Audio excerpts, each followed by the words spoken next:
Hi guys, सब बच्चों को प्यार भरा नमस्कार। कैसे हैं आप सब? मैं सी राहुल गर्ग स्वागत करता हूं आप सबका अपने YouTube चैनल पर और आज की इस वीडियो में। अगर आप हमारे इस वीडियो तक पहुंच चुके हैं तो भाई सबसे पहले चैनल को सब्सक्राइब करते हुए बेल आइकन को प्रेस कर दीजिए, बजा दीजिए घंटा और साथ ही साथ वीडियो को भी कर दीजिए लाइक। 21 डेज चैलेंज हमारा चल रहा है जिसके अंतर्गत 17 सेशंस ऑफ कॉस्ट हम कर चुके हैं और अपने लक्ष्य की ओर जो है धीरे धीरे आगे बढ़ते जा रहे हैं। आज बारी है हमारे सेशन नंबर 18 की। मार्जिनल कॉस्टिंग चैप्टर तक हमारी बातचीत हो चुकी है। सिर्फ 3 चैप्टर हमारे रहते हैं, reconciliation, integral, non integral and the service costing. तो ये 3 चैप्टर की बातचीत जो है हमें कुल मिलाकर करनी है, जिसमें से आज हम रिकंसिलिएशन की बात करने वाले हैं। 21 डेज चैलेंज हमारा तीनों ही सब्जेक्ट के लिए चल रहा है, एडवांस अकाउंट, कॉस्ट एंड एफएमएसएम। तो बाकी दोनों सब्जेक्ट्स के लिए भी उम्मीद करता हूँ आप मेरे साथ बने हुए और हमारे यूट्यूब चैनल पर वो सेशंस देखते रहते हैं जो आने वाले एग्जाम के लिए काफ़ी लाभदायक साबित होंगे। तो आज का सेशन करते हैं पुत्र शुरुआत बिना और वेस्ट किए टाइम। ये लीजिए जी। तो टीआरजी यानी कि मैं 21 डेज चैलेंज हमारा चलता हुआ, कॉस्ट डे नंबर 18 है आज, जिसमें reconciliation of cost and financial account की बात करनी है। जैसे ही रिकंसिलिएशन चैप्टर की बात पर आते हैं तो सवाल उठते हैं रिकंसिलिएशन करनी क्यों है। रिकंसिलिएशन समझने से पहले मतलब ये किया क्यों जाता है उससे पहले we must have the knowledge. यार कॉस्टिंग में ना बुक्स मेंटेन करने के दो तरीके हैं, integral and non integral. Integral word क्या कहते हैं? इंटीग्रेटेड। इंटेग्रल कहां से बना? इंटीग्रेटेड मतलब कॉस्ट और फाइनेंशियल बुक्स, कॉस्ट और फाइनेंशियल एक ही बुक्स में मेंटेन किए जाते हैं, वहीं से कॉस्टिंग और वहीं से फाइनेंशियल की डिटेल आ जाती है। एंड क्योंकि इंटीग्रेटेड है, there is only one set of profit, तो वहां पर रिकंसिलिएशन की आवश्यकता नहीं पड़ती। लेकिन जब आप बात करते हैं नॉन इंटेग्रल सिस्टम की, वहां पर दोनों की बुक्स अलग अलग मेंटेन की जाती हैं, कॉस्ट की अलग, अकाउंट्स की अलग, फाइनेंशियल की अलग। तो कॉस्ट का प्रॉफिट अलग आता है, फाइनेंशियल का प्रॉफिट अलग आता है। Now at the end of the year the management is willing to know कि यार दोनों के प्रॉफिट्स में डिफरेंस क्यों आ रहा है और किन कारणों से आ रहा है। तो उसके लिए चैप्टर आता है जी रिकंसिलिएशन की। नॉन इंटेग्रल में जब आप कॉस्ट और फाइनेंशियल के अलग अलग प्रॉफिट निकालते हैं, अगर हम देखना चाहें कि उनमें किस कारण से और कितने रुपए का डिफरेंस है, तो हम सहारा लेते हैं रिकंसिलिएशन का। रिकंसिलिएशन करने के दो तरीके हैं, या तो स्टेटमेंट फॉर्म में कर लिया जाता है, फिर अकाउंट फॉर्म में कर लिया जाता है। किसी भी तरह से क्वेश्चन आपको कह सकता है। तो बहुत ही अमेजिंग एक क्वेश्चन में मास्टर क्वेश्चन लेकर आए हूं जिसमें इस चैप्टर के सारे कॉन्सेप्ट जो है हम कवर इजिली कर लेंगे पुत्र। ये लीजिए जी। तो हमारे सामने आ रहा है क्वेश्चन नंबर 1। और हो सकता है आप में से कई सारे बच्चों ने हमारी क्लास ऑलरेडी ली हो। अगर आपने अब तक क्लास नहीं ली है तो आप डेफिनेटली हमारी क्लास ले सकते हैं या फिर अपने जूनियर्स और फ्रेंड को रिकमेंड पुत्र डेफिनेटली कर सकते हैं। आप निराश नहीं होंगे, आपको सामने वाला दो अच्छे शब्द ही कहकर जाएगा कि भाई तूने बचा लिया, राहुल सर की क्लास रेफर कर दी। हाँ जी, देखते हैं आइए। Financial books of a company reveal the following data for the year ending 31 of March 2023।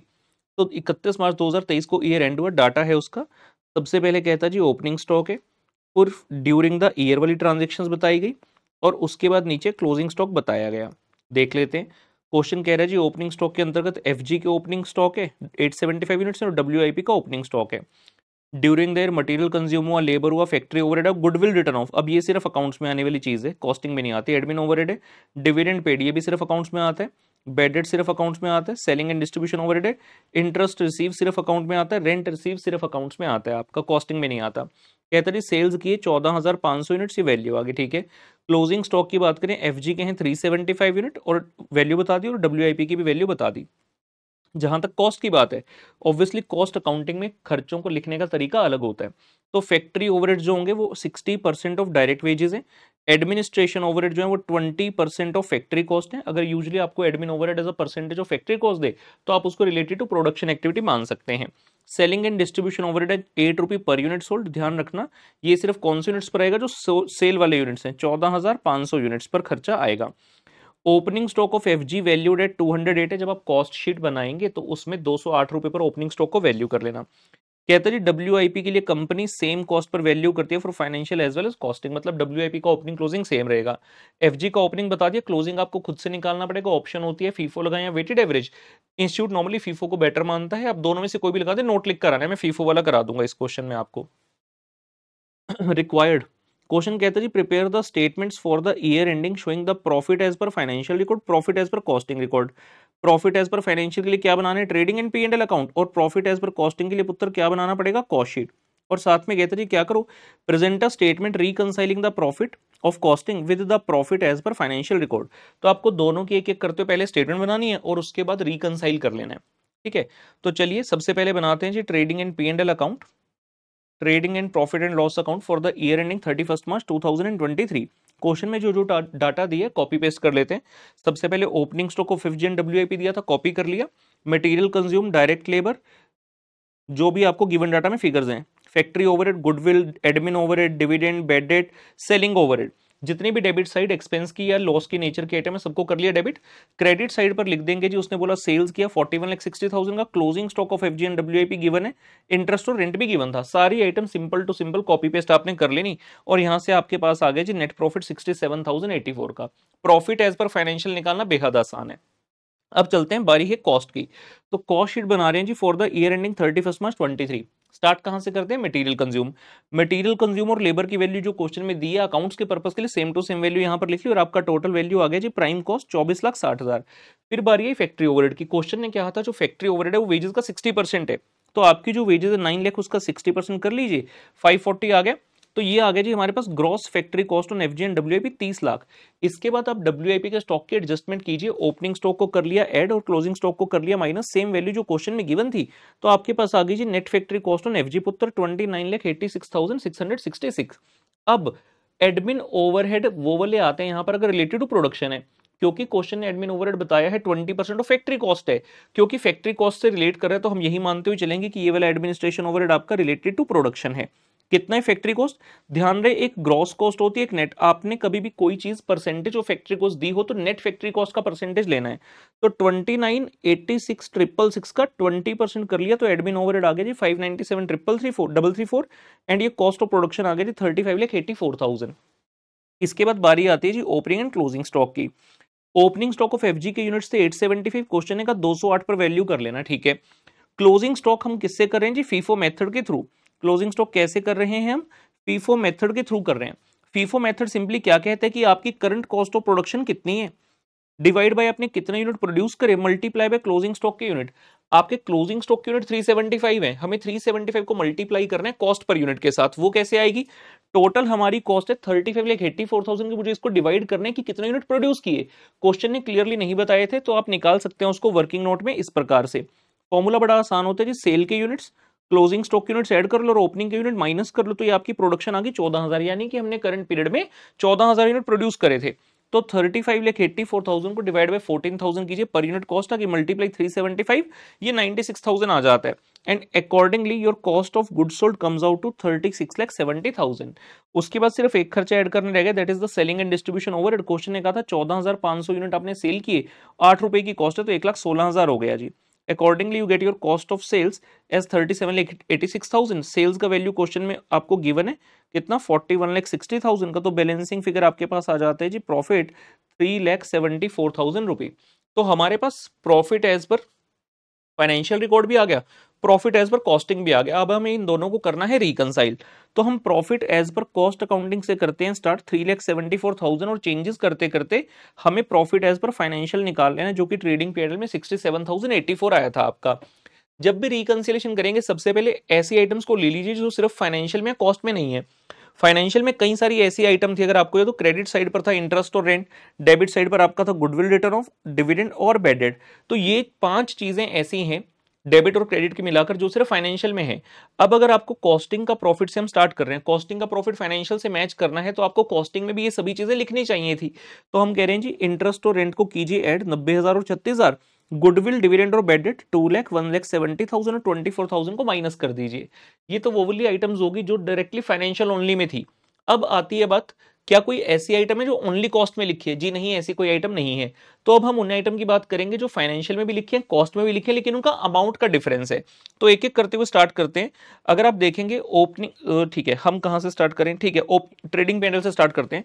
सबसे पहले ओपनिंग स्टॉक की बात करूं तो ट्रेडिंग में लिखा था 148,750, जबकि कॉस्टिंग में आपने कितना लिखे ओपनिंग स्टॉक ऑफ एफजी? 1,82,000। तो आपने कॉस्टिंग में ज्यादा लिखे और ओपनिंग स्टॉक डेबिट की आइटम होती है, ज्यादा लिखने के कारण मेरा कॉस्टिंग का प्रॉफिट कम है, तो मैं इसे बढ़ा लूंगा। हम कहेंगे जी प्लस कर दीजिए, हम कहेंगे प्लस कर दीजिए over valuation of opening stock in cost account, difference निकाल दीजिए, ऐड कर लीजिए। सिंपल सी बात है, खर्चों में अगर आपने कॉस्टिंग में ज्यादा लिखा है तो आपका प्रॉफिट उसका रन कम हो चुका है, वापस से ऐड बैक कर देंगे। सिमिलरली क्लोजिंग स्टॉक देख लेते हैं साथ साथ। क्लोजिंग स्टॉक ऑफ एफजी आपने लिखा है फाइनेंशियल में 80 to 500, जबकि आपने कॉस्ट में लिखा है 96,000। आपने कॉस्ट में क्लोजिंग स्टॉक ज्यादा लिखा है। क्लोजिंग स्टॉक क्रेडिट की आइटम होती है, आपके ज्यादा लिखने से कॉस्टिंग का प्रॉफिट बढ़ चुका है, तो माइनस कीजिए। Over valuation of closing stock को माइनस करें, डिफरेंस निकालकर 13,500 रुपए। ठीक है, उसके बाद चलते हैं जी आगे। रॉम WIP का अमाउंट सेम है, मटेरियल कंज्यूम दोनों में सेम था। फिर आई लेबर, लेबर भी सेम थी। फैक्ट्री ओवरहेड फाइनेंशियल में लिखा है 6 लाख, कॉस्टिंग में लिखा है पुत्र फैक्ट्री ओवरहेड 5,40,000। कॉस्टिंग में कम लिखा है खर्चा, फाइनेंशियल में ज्यादा है। अगर कॉस्टिंग को मैच करना है तो यहां पर भी तो 6 लाख का खर्चा होना चाहिए था, आपने 5,40,000 लिखा है, तो 60,000 और डालना है। तो अंडर रिकवर बोलते हैं अगर कॉस्टिंग में खर्चा कम लिखा है, we call it under recovery. तो डिफरेंस निकालकर 60,000 हमने माइनस कर दिया। फिर चलते हैं आगे। फैक्ट्री ओवरहेड हो गया, गुडविल हो गया, एडमिन ओवरहेड आपने फाइनेंशियल में लिखा है 5,90,000, कॉस्टिंग में बेटा लिखा है ज्यादा 597,334, 7,334 ज्यादा लिखा है आपने। इसको बोलते हैं ओवर रिकवरी। आपने खर्चा ज्यादा लिखा तो आपका प्रॉफिट कम हो चुका है, आप एड बैक कीजिए। Over recovery of admin overhead को एड बैक कर लिया 7,334। उसके अलावा देखते हैं और क्या आइटम रह गई। एडमिन हो गया, डिविडेंड हम कर चुके, बेड डेट कर चुके। फिर लिखा है सेलिंग ओवरहेड, आपने फाइनेंशियल में लिखा है 1,22,000 और कॉस्टिंग के अंदर लिखा है 1,16,000। फिर से आपने कॉस्टिंग में कम लिखा है, कम लिखा होने के कारण कॉस्टिंग का प्रॉफिट ज्यादा है, तो माइनस कीजिए। 6,000 रुपए का डिफरेंस है इनमें, माइनस कीजिए under recovery of selling and distribution overhead 6,000 रुपए से। उसके अलावा क्रेडिट साइड पर देखते हैं जी, फाइनेंशियल में सेल्स दोनों जगह में सेम है, क्लोजिंग स्टॉक हम कर चुके, WIP का सेम है, इंटरेस्ट डिविडेंड हम कर चुके। इतनी ही आइटम थी। आप जब इसका करेंगे प्लस माइनस करते हुए, तो you should be able to get the profit as per financial account, जो कि ट्रेडिंग P&L से मैच कर जाएगा 67,084 पुत्र। तो इस तरह से रिकंसिलिएशन को आपने टैकल करना है। उम्मीद करता हूं क्वेश्चन पूर्ण तरीके से क्लियर होगा। उसके अलावा मैंने आपको कुछ मल्टीपल चॉइस क्वेश्चन दिए हैं जी, आइए इन प्रश्नों को देखते हैं और जरा आजमाएं। हाँ जी, अरे ये क्या खुल गया, ये क्या खुल गया है।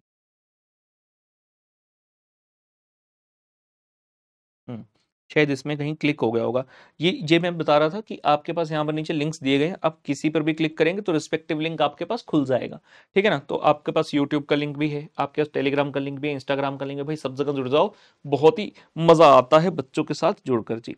ये लीजिए, तो हम आ रहे हैं इस क्वेश्चन पर।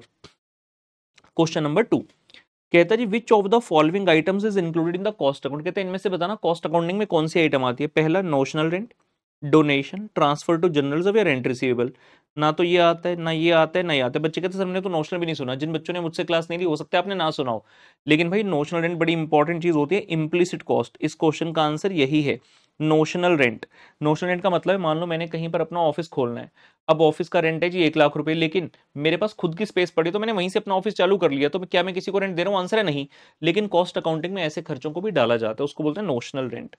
उसके अलावा एक प्रश्न और है जी, क्वेश्चन पूछता है reconciliation statement is necessary in case of integral system, non integral system, none of the above या एनी ऑफ द अबव। मैंने जब आज का लेक्चर स्टार्ट किया तभी आपको बताया था कौन से केस में चाहिए होता है रिकंसिलिएशन, नॉन इंटेग्रल। क्योंकि नॉन इंटेग्रल ऐसा सिस्टम है जहां पर कॉस्टिंग का प्रॉफिट और फाइनेंशियल का प्रॉफिट बिल्कुल अलग आता है, और उसी केस में रिकंसिलिएशन की आवश्यकता आपको पड़ती है, अदरवाइज रिको की आवश्यकता है नहीं। ठीक है ना। जो मैंने आपको क्लास में क्वेश्चन करवाया ना बेटा रिकंसिलिएशन का, एग्जाम में मैक्सिमम टफ इसी लेवल का आता है, जिसमें ट्रेडिंग P&L भी बनाना होता है, कॉस्ट शीट भी बनानी होती है, फिर रिकंसिलिएशन बनाना होता है। अदरवाइज इस चैप्टर का नॉर्मली जो सबसे एग्जाम में पॉपुलर क्वेश्चन है, सबसे आसान टाइप का आता है, उसमें ट्रेडिंग का प्रॉफिट और कॉस्टिंग का प्रॉफिट, मतलब फाइनेंशियल और कॉस्ट का प्रॉफिट दोनों आपको दे देता है, और कहता है जी these are the items of difference, इनकी वजह से है, बताओ क्या करें। तो बड़े इजीली प्लस माइनस करते हुए बच्चा आंसर को अपने मैच कर ही लेता है, तो उसमें दिक्कत नहीं आती। चलिए यानी आज का लेक्चर हमारा होता है खत्म, अगले सेशन में मिलेंगे आपसे जी, बाय बाय।